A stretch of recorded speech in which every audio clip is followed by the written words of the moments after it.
हाँ, तो पिछले वाले वीडियो को मैं कंटिन्यू करता हूँ। तो फिर क्या हुआ, फिर वो मैंने पढ़ाई का भी बोल दिया, आश्रम का भी बोल दिया, फिर आध्यात्म का वो बोल दिया, फिर जेठू के रिश्ते आश्रम में क्या काम करता था वो बोल दिया। तो अब मैं बताता हूँ कि फिर दीक्षा की बात मेरे मन में कैसे सूझी। श्यामाचरण लाहिरी जी का एक डिसाइपल है रामदयाल मजुमदार करके, ठीक है। तो रामदयाल मजुमदार को जब भी कोई पूछते बहुत बड़ा गुरु के बारे में, रामदयाल मजुमदार कहते हैं, भाई साहब तुम क्या हो, तुम क्या हो जो तुमको क्या नारद ऋषि मुनि तुमको दीक्षा देने लाए आएंगे, तुम अपना औकात तो देखो भाई साहब। तो वो रामदयाल मजुमदार कहते थे। तो वो मैंने पढ़ा था और 2013 भी वो निकलने लगा। तो मैं सोचा 2018, 19, 10, 11, 12 में जेठू के पास पढ़ा हुआ हूँ और ज्ञानगंज तो किधर दिखाई उतना तो नहीं दे रहा है। और फिर अभी जेठू का भी उम्र हो रहा है, कल जेठू चले जाएंगे तो मैं क्या करूंगा, मेरा जिंदगी तो खाली चला जाएगा ना। तो आप समझ लो एक ट्रेन जा रही है, ट्रेन के सामने ज्ञानगंज है कि ट्रेन के सामने बाबा विशुद्धानंद परमहंस है, वो ट्रेन चल रही है। अब ट्रेन का जो सामने वाला बोगी है वो जेठू जा रहे हैं। तो अगर मैं उस पर चढ़ जाऊं तो ट्रेन जहाँ पे पहुंच रहा है मैं ट्रेन के साथ ही पहुंच जाऊंगा। पर अगर मुझे यही चाहिए कि बाबा विशुद्धानंद जी वाले कमरे में चढ़ना है तो मुझे और जोर से भागना पड़ेगा। ट्रेन जो स्पीड से जा रहा है उसके ज्यादा स्पीड से मुझे भागना पड़ेगा। तो फिर भागना पड़ेगा मतलब वैसे वैसे तीव्र साधना करना पड़ेगा। तो जेठू के लिए तो मैंने काफी मशक्कत की। तो मैं सोचा अभी क्या हो रहा है, अभी जेठू चले जाएंगे तो फिर मेरा जिंदगी का क्या होगा। जेठू विशुद्धानंद जी को पकड़े हुए हैं, मैं जेठू को पकड़ के रहता हूँ तो वो काम बनता रहेगा। तो ये समझ के फिर मैं जेठू के सामने दीक्षा का प्रसंग मैंने लिया कि जेठू दीक्षा ऐसा मैंने सोचा। तो फिर तो जेठू बोला मैं तुम्हारा गुरु नहीं, तुम्हारा यहाँ दीक्षा नहीं होगा, ठीक है, तुम्हारा गुरु बाद में कभी तुमको मिलेगा। मैं बोला अभी ये क्या हुआ भाई साहब, ठीक है, क्योंकि मैं तो काफी अड़ियल था, क्योंकि जेठू से तो ऐसा नहीं मैं हाथ जोड़ करके आंसू बह रहे टप टप टप टप वैसा वाला आदमी तो नहीं था। मैं जेठू से प्यार से बात करता था, दोस्त करके और श्रद्धा करके ये मिल के बात रहता था जेठू से, हम लोगों का अच्छा रिश्ता था। पर ऐसा वो दीक्षा के लिए वो फिर वो उतना तो नहीं था, जेठू ने साफ साफ मना कर दिया। फिर मैं तो हर रोज जाता था। फिर धीरे धीरे बहसबाजी चलने लगी जेठू से, दीक्षा के लिए जेठू के साथ बहसबाजी चलने लगी। जेठू बोला मैं तुमको क्यों दीक्षा दूंगा, जेठू को बोला तुम मुझे क्यों दीक्षा नहीं दोगे। तो बहसबाजी चलता रहता था, हफ्ते में एक बार 10 दिन में एक बार वो प्रसंग लेके। और जेठू तो मुझे फिर टाल नहीं सकते थे, क्योंकि तब तक जेठू के साथ संपर्क मेरा ऐसा बन गया कि जेठू फिर मेरे आंख पे भी सीधा देखते थे, मेरे ऊपर पूरा भरोसा करते थे। आश्रम का जो बाहर का जो चाबी है एंट्रेंस का, उसका चाबी मेरे जो जनेऊ है उसके साथ बंधा हुआ था। तो माने वो चाबी लेके कभी भी आश्रम में एंट्री ले सकता हूँ, एग्जिट ले सकता हूँ। तो आप समझो कितना भरोसे की बात है, आपका घर का जो बाहर का दरवाजा का चाबी आप किसी दूसरों को दे के रखे हो, तो कितना भरोसा वाली बात है। तब उतना भरोसा था। मैं पहले जेठू के पास जाता था, जेठू मुझे भगाते थे। अब जेठू मुझे सुबह फोन करते हैं और मैं तो देरी से नींद से उठता हूँ और जेठू फोन करता है, अनिरुद्ध तुम कब तक आओगे। मैं जेठू को उल्टा बोल देता था, है तुम मेरा नींद से उठा दिया, मेरा नींद का क्या हुआ, ऐसा ऐसा करके ऐसा ऐसा बोलता था। फिर कितना भी बोलो मैं जेठू के पास तो जाऊंगा, क्योंकि मेरा ऐसा था कि मेरा काम खत्म करके जेठू के पास जाना वो नहीं है, जेठू का काम खत्म करके मेरा जो काम है वो रूटीन फिर अगले अपने हिसाब से एडजस्ट करना है, वो वैसा मेरा सोच था। तो जेठू को वो होल्ड था, अगर जेठू कुछ बोलता है तो फिर मैं जेठू को सुना देता है ऐसा ऐसा क्यों कर रहा हूँ, ठीक है। तो इतना प्यार था, इतना मोहब्बत था, इतना विश्वास था और अच्छा रिश्ता था। सबसे बड़ी बात वो है रिश्ता बहुत अच्छा था, ठीक है। अभी ये थोड़ा सा ही आप पकड़ ले, बाकी फिर उतना अभी इसको खींचते नहीं है, क्योंकि मैं अपने बीवी से कैसे प्यार कर रहा हूँ वो तो आपको नहीं बताऊंगा। तो मेरा गुरुजी का रिश्ता क्या है, कितना प्यार है, वो आपको फिर बताने लायक तो नहीं है। क्या उसको बेच के फिर माल लेना है क्या, उतना माना हरामी में नहीं हूँ भाई साहब, उसको छोड़ते हैं। आप समझ लो इतना है कि अच्छा रिश्ता था, जितना अच्छा रिश्ता हो सकता है उतना ही अच्छा रिश्ता था। तो फिर वो तो चलने लगा। तो फिर दीक्षा के लिए फिर इतना मेरा दीक्षा के लिए इतना हुआ, जेठू ने मुझे फिर से कोई टास्क दे दिया, ये करो तब दीक्षा दूंगा, ये होगा ये होगा। फिर वो चलता रहा करीब करीब 5-6 महीने। जेठू एक बार बोला बाबा विशुद्धानंद से मुझे परमिशन लेना है। मैं बोला ठीक है परमिशन लेना है, परमिशन आया, परमिशन आया, परमिशन आया। इतना में मेरा टेम्पर चलने लगा। रात को ठीक से सो नहीं पाता था। रात को सपने में मैं देखता था कि जेठू से मेरा झड़क हो रही है, झगड़ा हो रही है जेठू के साथ। सपने में भी मैं जेठू से लड़ रहा हूँ दीक्षा के लिए। मुझे एक बार याद है कि मैं गया, जेठू से मेरा बहसबाजी चल रहा है और जेठी माँ वहाँ पे एंट्री लिया। जेठी माँ ने कुछ बोला और मैं इतना गुस्सा हो गया, जेठी माँ को मैं गाली दे दिया, एकदम दो गाली, एकदम रॉ वाली, शुद्ध गाली नहीं, एकदम एकदम गंदी गाली दे दिया। मेरा दिमाग इतना गर्म हो गया था। गाली देने के बाद मैंने सोचा मैंने गलत किया, और जब गुस्सा हो जाए ना तब शांत हो जाना चाहिए, नहीं तो वो स्थान त्याग करना चाहिए। मैं जेठू के मुंह की तरफ देखा और मैं सीधा वो गाली देके फिर निकल गया, हमारे बीच में तुम मत पड़ो, ऐसा करके। तो मुझे याद है, तो इतना मेरा टेम्पर हो गया, इतना मेरा कष्ट हुआ दीक्षा के लिए। फिर दीक्षा मिला, ठीक है, तो ये है। तो फिर 6 महीने करीब करीब मुझे वेट करना पड़ा और मुझे दीक्षा मिला, और फिर साधना भी इस हिसाब से मुझे बढ़ने लगा, ठीक है। तो मेरा जेठू के साथ फिर जो है वो मैं किताब में मैंने बताया, उसको और नहीं खींचेंगे। तो 2 चीजें बताता हूँ, हमारा जेठू के साथ रिश्ता कितना ऑनेस्ट था। जेठू को मैं तो फिर रोज प्रणाम भी करता था। एक मुझे याद है जेठू का खाना शेयर करना, वो चीज भी वो है याद है। ऐसा खाना शेयर करने वाला क्यों है, पहले में मेरा क्या था, मैं देखता जेठू खा रहा है, कोई भक्त शिष्य आया तो जेठू का झूठा वो मांग रहा है, ठीक है, तो जेठू झूठा देता था और मैं सोचता था ये कैसा है, दूसरों को अपना झूठा दे रहा है। और फिर जब मुझे वो पहले लगता था, फिर बाद में ऐसा हुआ मैं खुद जेठू के जो प्लेट में वो खाते थे वही प्लेट में मेरा खाना भी वो फिर वो होता था। तो ये इतना बातें मैं आपको क्यों बता रहा हूँ ना, तो झूठा नहीं था वो, फिर वो प्रसाद बन गया। तो ये ट्रांसफॉर्मेशन दिखावा नहीं था, और ये चीज होने के लिए टाइम चाहिए, समय चाहिए, अंधविश्वास बिल्कुल नहीं चाहिए, आपका अनुभव चाहिए। एक ये चीज होने के लिए वक्त चाहिए।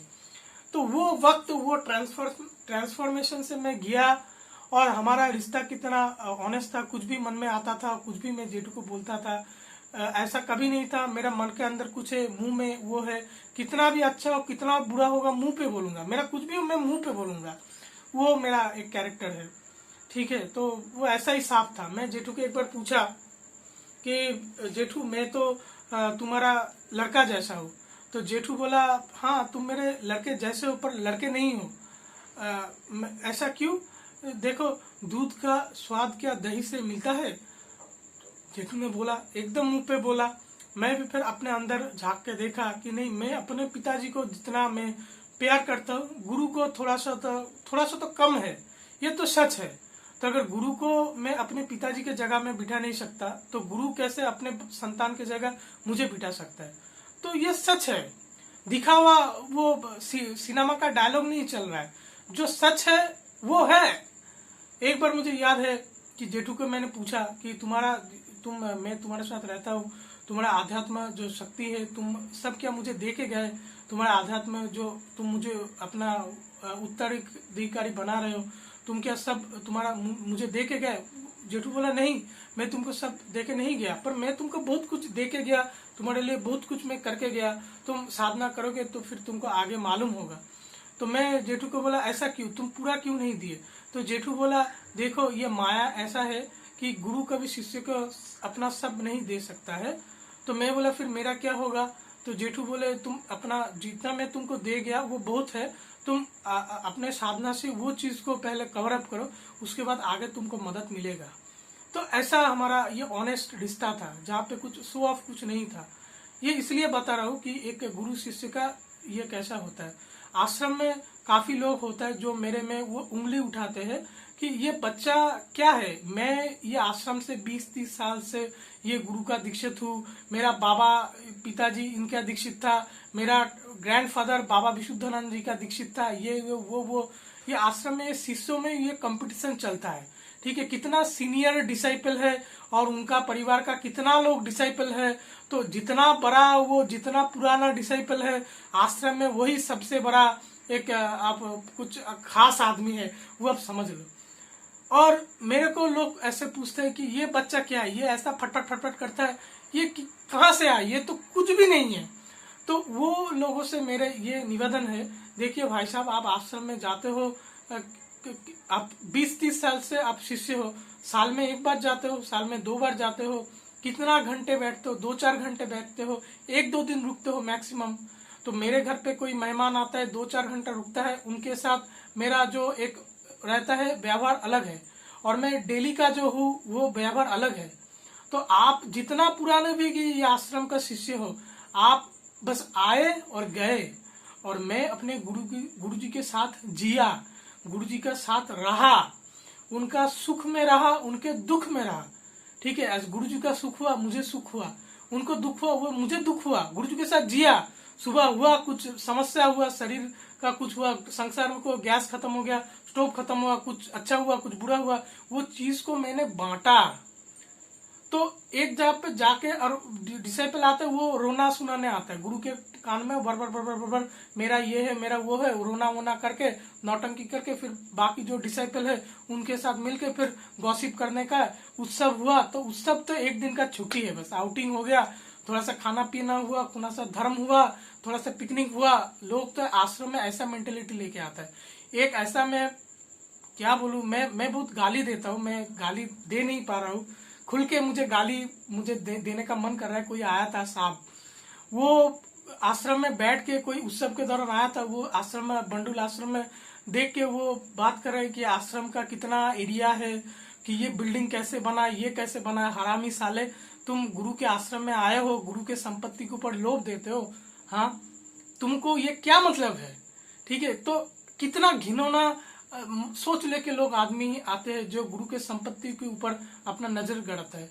और मैं फिर जेठू के पास, तब मैं नीचे था, मैं जेठू के पास ही हमेशा वक्त बैठता था। मैं जेठू के पास गया, ये नीचे लोग आए, तुम्हारा संपत्ति का हिसाब ले रहा है कि बंडुल आश्रम कितना बड़ा है और इसका कितना वैल्यूएशन निकल सकता है, गुरुजी ने कितना माल कमाया। खैर छोड़ो, तो जितना भी भक्त शिष्य वही वो सब लोग आते रहते हैं। ठीक है, पर मेरा अलग क्या है, मैं गुरुजी के साथ रहा, गुरुजी के साथ जिया, ये एक्सपीरियंस अलग है।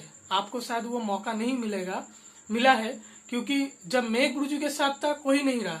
जेठू का जब शरीर खराब होने लगा, मैं कुछ डिसाइपल्स आता है जिससे मेरा जान पहचान हो गया, मैं उनको कहता था जेठू का तबीयत अच्छा नहीं जा रहा है, आप लोग थोड़ा सा फ्रीक्वेंटली आओ, अगर कुछ जरूरत पड़े तो आप लोगों को भी मदद मुझे चाहिए। तो वो लोग कहते हैं मेरे मुंह पे, हाँ हाँ मैं आऊंगा। कोई नहीं आता। आए कब, जब जेठू चले गए, फिर जेठू का वो फिर श्राद्ध हुआ, तो तब लोग आए, एकदम भर भर के सब माला लेके आए, फोटो वोटो लेके, वो नौटंकी अलग। पर आदमी जब जिया, उनके साथ वो करने के लिए तो कोई नहीं आया, तब मैं ही था।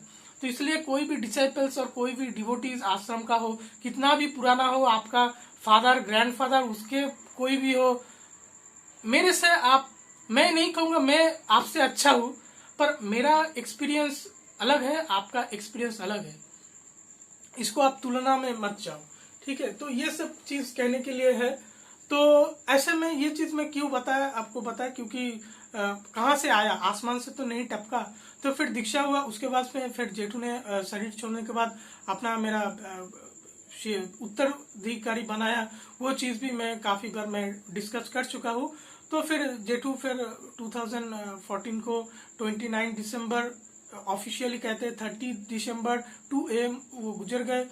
मिठू दी जेठू का लड़की मुझे फोन किया, मैं गया, और जो चल उसको छोड़ते, पर मेरे ओर से मैं पूरा संतोष हूँ, कि पूरा संतोष हूँ। मैं कहीं भी कोई चीज में मैं जितना मेरे से बन पड़ा मैंने किया जेठू के लिए। तो उस हिसाब से फिर आगे का जो काम करना है, मैं अपना पेज बनाया, मेरे अपना वेबसाइट बनाया, और मैं जो वीडियो बनाता हूँ वो अथॉरिटी से बनाता हूँ। और मेरा बहुत अहंकार रहता है, मैं गुरु के लिए इतना किया। तो जेठू मुझे इसके लिए भी मुझे कहते थे, जेठू वो मुझे देखते थे, मेरे अंदर अहंकार आ गया है। सेवा का अभिमान जो होता है, सेवा गुरु का करने के बाद अहंकार आ जाता है, मैंने तो बहुत किया। तो जेठू वो मेरे को वो टोकते थे, ऐसा मत करो, तुम्हारे अंदर ये अहंकार आ गया। तो वो मेरा गलती था। क्योंकि बाद में मुझे एक डिसाइपल मिले जो बाबा विशुद्धानंद जी का डिसाइपल है सत्यानंद ब्रह्मचारी। सत्यानंद ब्रह्मचारी के वो डिसाइपल है, और उन्होंने जब अपना गुरु का जो सेवा है उनका कहानी सुना, तब मुझे लगा मैं कितना छोटा हूँ, कितना गांडू हूँ कि थोड़ा सा करके मेरे अंदर इतना अहंकार आ गया। पर हाँ ठीक है, इतना तो कुछ सामान्य अधिकार तो मुझे मिलता है, जितना भी मैं गुरु के लिए किया या आश्रम के रह के मैंने किया, कि आश्रम के बारे में कुछ बोल पाऊँ आश्रम में। तो ये है, तो ये फिर खत्म हो गया। और फिर जेठू चले जाने के बाद आश्रम में काफ़ी अप डाउन्स आए, थोड़ा सा मुझे प्रॉब्लम हुआ, मेरा ही कुछ दोष रहा होगा। अभी जेठू का जो बाबा विशुद्धानंद जी का जो बड़े पोते हैं सरोज मोहन चट्टोपाध्याय गुई बाबा, उसका लड़का जो है देवाशीष दा, उनके साथ मेरा काफ़ी अच्छा रिश्ता मेरा रहा, उनके साथ मेरा काफ़ी बातचीत भी होता है। बाकी परिवार वाले से, एवं मेरा जेठू का जो वाइफ है और उनका परिवार है, सबसे मेरा उतना अच्छा तो फिर मेरा वो उतना रिश्ता नहीं रहा। मिलते हैं तो फिर हाई हेलो थोड़ा बहुत करके फिर आगे जाने का और जो कुछ भी है। अभी तो मैं फिर अपना साधना में ही ज़्यादा रहता हूँ, और मेरे जो दिन का काम रहता है वो उसको लेके मैं चलता हूँ। तो ये मेरा आश्रम का फेज था, ठीक है। तो अभी आता है मैं अपने डिसाइपल से क्या एक्सपेक्ट करता हूँ, ठीक है। ज्यादा कुछ जानना वो किताब देख लो भाई साहब, एक चीज को ना ज्यादा खींचने का वो कुछ नहीं मिलता है। ज्यादा जानना है किताब देख लो, और कुछ नहीं जानना तो मुझे भाड़ में जाने दो, काम छोड़ो, ठीक है। तो ये चीज को ये पे थोड़ा सा करके छोटा करता है, ठीक है। तो फिर जो नेक्स्ट हमारा ये टॉपिक था कि मैं डिसाइपल्स या डिवोटीज जो है उससे मैं क्या एक्सपेक्ट करता हूँ। देखिए भाई साहब, ना मुझे ऐसा चाहिए कि जो मुझे मेरे बारे में कुछ अच्छा सुने क्या बुरे सुने, ठीक है। जो अच्छा सुने कि बुरे सुने, बहुत अंधविश्वास अंध प्रेम लेके आओ, क्या कुछ गलत भाव लेके आओ, ये किसी चीज को मैं वेलकम नहीं करता। मैं वेलकम करता हूँ आपका एकदम ब्लैंक माइंड होना चाहिए, ठीक है। अगर आपका मेरे लिए अंध प्रेम है, अंध विश्वास है, वो चीज टिकेगा नहीं। कुछ भी होगा ना वो चीज धड़ाम से गिरेगा। क्यों? क्योंकि वो चीज अनुभव से नहीं बना, खुद का अनुभव नहीं है, खुद का एहसास नहीं है। तो अंधविश्वास अंध प्रेम जितना अच्छा दिखता है वो उतना ही भंगुर है। और कुछ गलत भाव, कुछ गलत सोच लेके अगर आप मेरे पास आते हो तो मैं ये कह सकता हूँ आप मेरे लिए तो ये जाति कर रहे हो, ये मेरे लिए वो सही विचार नहीं हुआ। मैं आपको कभी कुछ गलत बोला क्या? मैं आपका कोई चोरी किया, आपका कोई कुछ गलत किया आपके साथ कि आप मेरे लिए कुछ गलत भाव लेके मेरे पास आप आ रहे हो? तो ये मेरे लिए वो फिर जस्टिस नहीं हुआ। तो ये दोनों अति नहीं करना, पूरा ब्लैंक माइंड लेके आओ। मैं बहुत ट्रांसपेरेंट आदमी, सीधा से पीछे तक दिखाई देता है, ठीक है। बहुत ट्रांसपेरेंट आदमी, मेरा फेसबुक प्रोफाइल पूरा पब्लिक है, यूट्यूब में पूरा खुला होकर मैं बात करता हूँ, एकदम ट्रांसपेरेंट आदमी हूँ। हाँ, अच्छा है बुरा है कुछ भी है तो ठीक है, चलो महान तो नहीं हूँ, पर ट्रांसपेरेंट आदमी हूँ। और बाकी जो है आप मेरे साथ मिलो, मेरे साथ बात करो। अगर मेरे साथ आपका केमिस्ट्री जमता है, जो अनुभव से है, अनुभव से अगर रिश्ता बनता है तो वो रिश्ता सॉलिड होता है। और वो रिश्ता बनने के लिए टाइम चाहिए, ठीक है। रिश्ता बनना क्यों जरूरी है उसके लिए मैं अलग से एक वीडियो बनाऊंगा।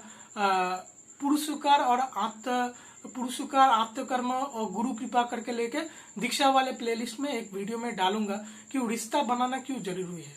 पर रिश्ता बनाना पहले वो मैं उधर एक्सप्लेन करूंगा, पर आप ये समझ लीजिए कि रिश्ता बनाना जरूरी है, क्योंकि हमको अभी लॉन्ग रन बहुत दूर तक हमको भागना है। तो जिसके साथ भागेंगे वो समझौता अच्छा रहना है। अगर आप मेरे साथ रहे और आपको फिर 2-4 महीने के बाद लगने के बाद आपको अच्छा नहीं लगता है, आप जा सकते हो, कोई मना ही नहीं है। क्योंकि मैं खुद के लिए कोई अहंकार नहीं रखता। मैं जो काम कर रहा हूँ, गुरु का काम कर रहा हूँ, भगवान का काम कर रहा हूँ, जिसके साथ जो हिसाब है वो तो रहने का। जो जिसके लिए मुझे काम करना है वो लोग मेरे से जुड़ते रहेंगे। भगवान ने जो काम दिया, गुरु को जो काम होगा वो चलता ही रहेगा। किसी को गाली दूं, किसी को पीटूं, वो घूम के मेरे पास ही आएगा। और जिसको मैं बहुत प्यार करूं, अगर उसको मेरे साथ रहना नहीं है, भगवान नहीं चाहता है, तो फिर वो चला जाएगा। तो इसके लिए मैं कभी अहंकार नहीं रखता, गुरु का काम कर रहा हूं। क्योंकि अहंकार रखूंगा फिर वो कर्म में भी मैं उलझ जाऊंगा। कर्म से कर्म और दूसरे काम में चला गया, आध्यात्म छूट गया। अहंकार से तो कोई काम नहीं होता है। तो इसलिए मैं मन में वो विचार भी कभी नहीं रखता। आप मेरे पास आते हो, साफ मन से आओ, पूरा क्लियर मिलके, फिर अपने अनुभव से देखो आदमी कैसा है, ठीक लगे, अच्छा लगे, बुरा लगे, फिर अपने हिसाब से आप डिसीजन लो। अच्छा लगे रहो, बुरा लगे चले जाओ, क्या है, ठीक है। आपका जीवन में जो मालिक है, जो भगवान है, वो आपके लिए कुछ अच्छा ही सोचे है। हमेशा भगवान के भरोसे ऊपर ही आपको चलना है। ये हो गया। और जल्दी से ये क्वेश्चन आंसर कुछ मैं ले लूंगा। पहला क्वेश्चन मेरे लिए वो आता है, आप दीक्षा कहाँ देते हो? भाई मैं दीक्षा वर्धमान मेरे घर पे देता हूँ, कोई आश्रम में मैं नहीं देता। और अगर आपके जगह पे होता है, कोई दूसरी जगह में होता है, उसमें लिए कोई प्रॉब्लम नहीं है। दूसरा, मुझे एक सवाल मिला कि आप मंत्र जो देता हूँ उसमें बीज रहता है या नाम रहता है? मैं बीज देता हूँ, ठीक है। ये दूसरा हो गया। तीसरा एक सवाल, हाँ, आप विशुद्धानंद आपके नाम के साथ क्यों यूज करते हैं? देखिए, ये यूपी में एक है जो बंदा होता है, वो पिताजी का नाम आपके साथ वो करता है। जैसे हमारा प्राइम मिनिस्टर नाम लिखता है नरेंद्र दामोदर दास मोदी, उनका पिता का नाम दामोदर दास, दामोदर कुछ ऐसा था शायद, जीके भी हुई के शायद। तो वो क्या है ना, पिताजी का नाम बच्चा क्या होता है आपके साथ वो लेके जाते हैं। तो मेरा बाबा कौन है? बाबा विशुद्धानंद जी है। तभी अभी मेरे पास वो कुछ नहीं है, वो मेरे लिए कोई बोलने वाला भी नहीं है, आश्रम में भी नहीं हूँ। तो मेरे नाम के साथ जब बाबा विशुद्धानंद जी का नाम जुड़ता हूँ, मेरा पिताजी का नाम जुड़ता हूँ ना, तो जब मेरे सर पे वो माने एक ब्यूटी स्पॉट वो आ गया, तो उस हिसाब से मैं ये नाम व्यवहार करता हूँ, क्योंकि बाबा विशुद्धानंद जी का ही प्रतिनिधित्व मैं कर रहा हूँ, तो इसलिए फिर वो नाम वो रहता है। और एक लास्ट क्वेश्चन, ये वीडियो जल्दी खत्म हो जाएगा, तो एक लास्ट क्वेश्चन जो रहता है कि आपका गुरुजी ने, आप बोलते हैं आपने गुरुजी ने आपको अपना उत्तराधिकारी बनाया, तो उसके लिए कोई प्रूफ है क्या? कोई साक्षी है क्या? लिखित में कोई दिया क्या? नहीं भाई, कोई कुछ लिखित विखित कुछ नहीं था, कोई कुछ प्रूफ नहीं था, क्योंकि मैं जेठू से मेरा जो रिश्ता था एकदम पर्सनल रिश्ता था। जब बाहर के लोग रहते थे, मैं जेठू के साथ बातचीत नहीं करता था, पर पास में घर में जाता था, कुछ काम करता था, लोग आते विजिटर्स को मैं प्राइवेसी देता था। जेठू का परिवार वाले रहते थे, उससे मैं खास बातचीत तो मैं नहीं करता था। तो जितना हाई हेलो बस हो गया। जेठू के साथ मेरा रिश्ता जो था बहुत पर्सनल रिश्ता था, और मुझे कभी ऐसा नहीं लगा कि मुझे कुछ लिखित लेना है, कुछ साक्षी लेना है। उसके बारे में वो दूसरा दीक्षा वाले वीडियोस में थोड़ा सा एक्सप्लेन मैं कर दूंगा, क्योंकि वीडियो ये 23 मिनट का ही बन सकता है, ये वीडियो ऑटो स्टॉप हो जाएगा, इसलिए मैं जल्दी कर रहा हूँ। तो अगर आपको लगता है मैं झूठ बोलता हूँ, कोई प्रतिनिधित्व नहीं है, तो झूठ है, तो फिर गुरु शिष्य का संपर्क ही खत्म हो गया। क्योंकि झूठा गुरु तो सत्य जो होता है, सत्य जो होता है, सत्य का मार्गदर्शन जो करता है वो गुरु है। तो गुरु को ही अगर आपको झूठा लगे तो बात ही खत्म। अगर आपको साच लगे तो अच्छी बात है, बाकी वीडियोस में मैं एक्सप्लेन कर दूंगा।